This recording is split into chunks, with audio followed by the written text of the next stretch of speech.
Hello students, welcome back to my class. Myself Richa Mishra. आज हम क्या पढ़ने वाले हैं? क्लास 9 का हिस्ट्री का फर्स्ट लेसन फ्रेंच रेवोल्यूशन हम पढ़ रहे थे। पिछले लेसन में हमने क्या पढ़ा था? मैक्सिमिलियन रॉबेस्पियर का जो टाइम पीरियड था, जिसे हमने रेन ऑफ टेरर कहा था, उसके बारे में हमने पढ़ा था और किस प्रकार से फिर रॉबेस्पियर मैक्सिमिलियन को जो है वो डेथ सेंटेंस सुनाया गया। अब उसके आगे हम पढ़ेंगे। तो इसमें है आज का टॉपिक हमारा डायरेक्टरी रूल इन फ्रांस। तो इसमें देखते हैं पहला टॉपिक क्या है हमारा। इसमें डायरेक्टरी रूल इन फ्रांस में क्या बताया गया कि after the fall of Jacobin club, जब मैक्सिमिलियन को जो है डेथ सेंटेंस दे दिया गया तो जैकोबिन क्लब जो है वो खत्म हो गया, क्योंकि वो उसका लीडर था। तो इसके खत्म होते ही क्या हुआ कि जो पावर का टाइमिंग था, मतलब पावर जो थी, वर्चस्व जो था पावर का, वो अब खाली हो चुका था। वो जगह खाली हो चुकी, किसी के पास पावर नहीं था पावरफुल। अब वो जगह जो खाली हुई उसे किसने ऑक्युपाई किया? The wealthier middle class acquired power. जो मिडिल क्लास के वेल्दियर पर्सन थे, उन्होंने क्या किया? अपना दबदबा बनाना शुरू कर दिया और अब वो पावर में आ गए जैकोबिन क्लब के हटते ही। अब जैसे ही पावर में आए तो उन्होंने क्या किया? सबसे पहले एक नया कॉन्स्टिट्यूशन बना दिया। नया कॉन्स्टिट्यूशन बनाते ही इन्होंने क्या किया? Denied to the non property person. पहले के समय में, जैसे जैकोबिन के टाइम में क्या था कि लोगों को 21 ईयर्स से अबव के सभी लोगों को जो है वो वोटिंग का अधिकार दिया गया था। अब वो मायने नहीं रखता था कि वो रिच है या पुअर, लेकिन उन्होंने क्या किया? सबसे पहला कानून ये बना दिया कॉन्स्टिट्यूशन को आते, नया कानून कॉन्स्टिट्यूशन बनाते ही कि जो नॉन प्रॉपर्टी पर्सन है उनको वोटिंग अधिकार नहीं दिया जाएगा। वोट केवल वही लोग देंगे जो प्रॉपर्टी वाले हैं, जो पैसे वाले हैं। ठीक है। अब इतना होने के बाद फिर क्या हुआ कि इन्होंने एक नई लेजिस्लेटिव काउंसिल का निर्माण किया। मतलब जो पहले नेशनल असेंबली बनाई गई थी ना वोटिंग के द्वारा जो है, अब वो वोटिंग के थ्रू इन्होंने इलेक्टेड लेजिस्लेटिव काउंसिल का निर्माण किया। और इसके द्वारा फिर जैसे नेशनल असेंबली ने मिनिस्टर एग्जीक्यूशन के लिए किंग और मिनिस्टर्स हुआ करते थे एग्जीक्यूटिव बॉडी में, तो इन्होंने क्या किया? एग्जीक्यूटिव बॉडी के लिए इन्होंने क्या किया? डायरेक्टरी का निर्माण किया। अब डायरेक्टरी में कौन आते थे? पहले एग्जीक्यूटिव बॉडी में आते थे आपके राजा और मिनिस्टर्स आते थे, लेकिन अब कौन आ रहे हैं? आपके 5 एग्जीक्यूटिव मेंबर्स आ रहे हैं। 5 एग्जीक्यूटिव मेंबर को मिला के जो ग्रुप बनाया गया उसे डायरेक्टरी कहा गया। अब डायरेक्टरी आप लोग समझ गए होंगे। ठीक है। तो डायरेक्टरी का निर्माण हुआ। अब आप कहेंगे कि डायरेक्टरी में 5 मेंबर्स क्यों चुने गए? पहले के टाइम पे क्या था? जैसे इसके पहले जो रूल था, जैसे जैकोबिन के टाइम पे, क्लब के टाइम पे, तो उसमें एग्जीक्यूटिव का काम सिंगल पर्सन के हाथ में था, एक आदमी के हाथ में, यानी किसके हाथ में? मैक्सिमिलियन रॉबेस्पियर के हाथ में। अब लोगों ने ये देखा, लोगों को ये सब देख के ये सीख मिली थी कि एक आदमी के हाथ में जब सारा पावर रहेगा तो क्या होगा? वो आदमी अपने पावर का गलत फायदा उठा सकता है और लोगों को परेशान कर रहा था। तो इसलिए एक आदमी के हाथ में पावर ना देके उन्होंने क्या किया? पावर को 5 मेंबर्स में डिफरेंशिएट कर, मतलब कि बांट दिया और उन्हें एग्जीक्यूशन का काम दे दिया। अब ये सारा सिस्टम तो बड़ा अच्छे से चल रहा था, लेकिन इसमें एक कमी थी इस सिस्टम में। वो कमी क्या थी कि इलेक्टेड लेजिस्लेटिव काउंसिल एक बॉडी था और एक आपका डायरेक्टरी बॉडी थी। अब दोनों में हमेशा तालमेल नहीं बैठ रहा था। मतलब डायरेक्टरी कुछ करना चाहती थी, आपकी लेजिस्लेटिव काउंसिल जो है कुछ और कराना चाहती थी। अब इसके चलते जो है इनमें पॉलिटिकल इंस्टेबिलिटी आने लगी। मतलब बहुत लंबे समय से जो है एक स्टेबल सरकार ही नहीं बन पा रही थी, सही से कार्य ही नहीं हो पा रहा था। अब इस इंस्टेबिलिटी को के बीच में जो वैक्यूम बन रहा था पावर का, उस चीज़ का फायदा कौन उठाने लगा?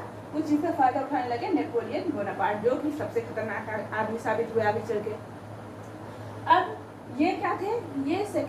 क्या थे? ये थे आर्मी के सेक्रेटरी जनरल थे। इन्होंने क्या किया? उस पावर के तामा झामे में जो चल रहा था इनका पॉलिटिकल पार्टी के बीच में, उसमें अपना वर्चस्व बनाना शुरू किया और इन्होंने अपने आप को फ्रांस का डिक्टेटर घोषित कर दिया। ठीक है। अब ये नेपोलियन बोनापार्ट कौन थे, इनके बारे में और क्या चीज़ें हैं, उसके बारे में हम नेपोलियन बोनापार्ट के बारे में हम अपने इस लेसन के लास्ट वीडियो में पढ़ेंगे। ठीक है। यहाँ तक तो हमारी ये कहानी खत्म हो जाती है इस लेसन की। मतलब कहानी क्या? मतलब जो स्टोरी अब तक हम फ्रांस के बारे में, उसके रेवोल्यूशन के बारे में पढ़ते आ रहे हैं, उसकी कहानी यहाँ खत्म होती है। लेकिन लेसन के अकॉर्डिंग आपका 2 टॉपिक और चलेगा और उस 2 टॉपिक के बाद जो है, 2-3 टॉपिक के बाद जो है, हम लास्ट में आपको पढ़ेंगे कंक्लूजन के टाइम पे नेपोलियन बोनापार्ट के बारे में। तो इसके आगे जो अगला टॉपिक हम पढ़ेंगे वो ये रहेगा। ये अलग अलग टॉपिक्स आपको दिए गए हैं। जैसे इसके बाद हम टॉपिक पढ़ेंगे वुमेन इन फ्रांस रेवोल्यूशन। चलिए इसको पढ़ते हैं हम आगे।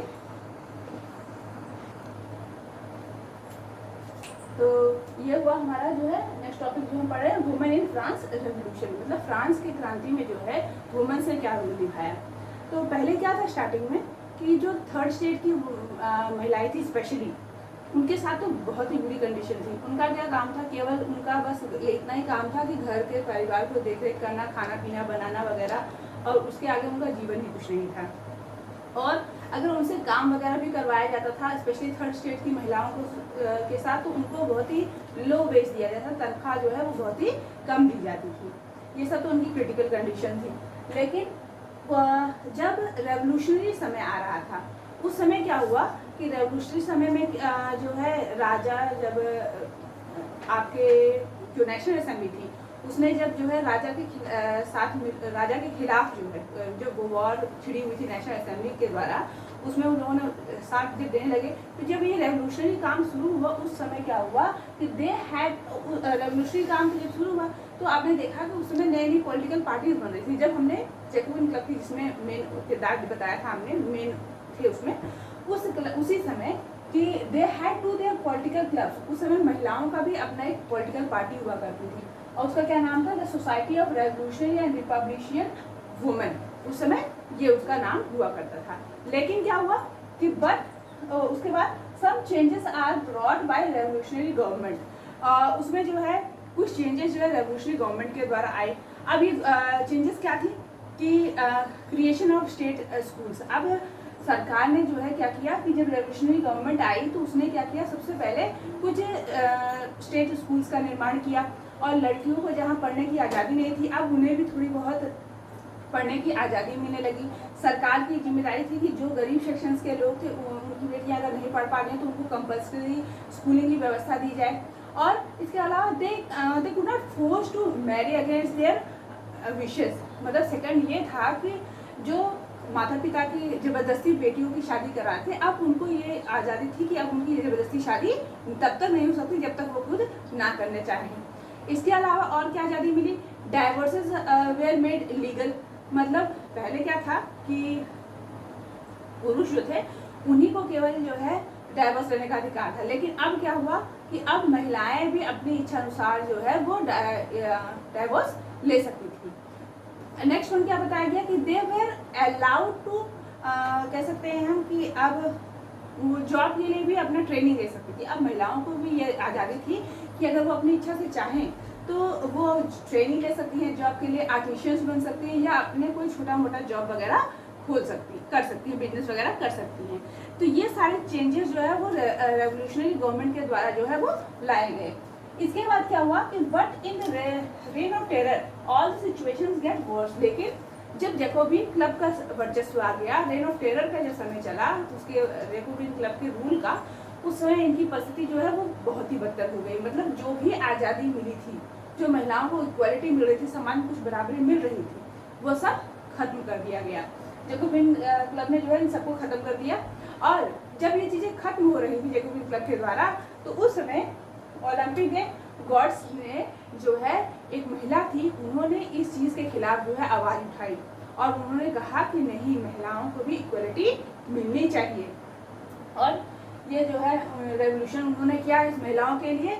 लेकिन बाद में आगे चल के जो है इन्हें गिरफ्तार कर लिया गया आपके जैकोबिन क्लब यानी लीडर यानी मैक्सिमिलियन रॉबस्पियर के थ्रू, और फिर इनके ऊपर जो है चार्जेस चलाए गए, इनके ऊपर केस चला। और केस वही था देशद्रोह का, क्योंकि जिसने उस समय तो जो भी आवाज़ उठाता था उनके ऊपर देशद्रोह का ही केस चलता था। तो देशद्रोह का उनके ऊपर केस चला, उसके बाद जो है इन्हें फिर लास्ट में फांसी दे दी गई। और इस प्रकार से इनकी जो है स्टोरी जो है वो खत्म हुई। अब ये तो हुआ हमारा, हमने इसके पहले पढ़ा डायरेक्टर रूल, जिसमें नेपोलियन बोनापार्ट की किस प्रकार से मतलब नेपोलियन बोनापार्ट जो है वो डायरेक्टर बन गया फ्रांस का, अपने आप को घोषित किया।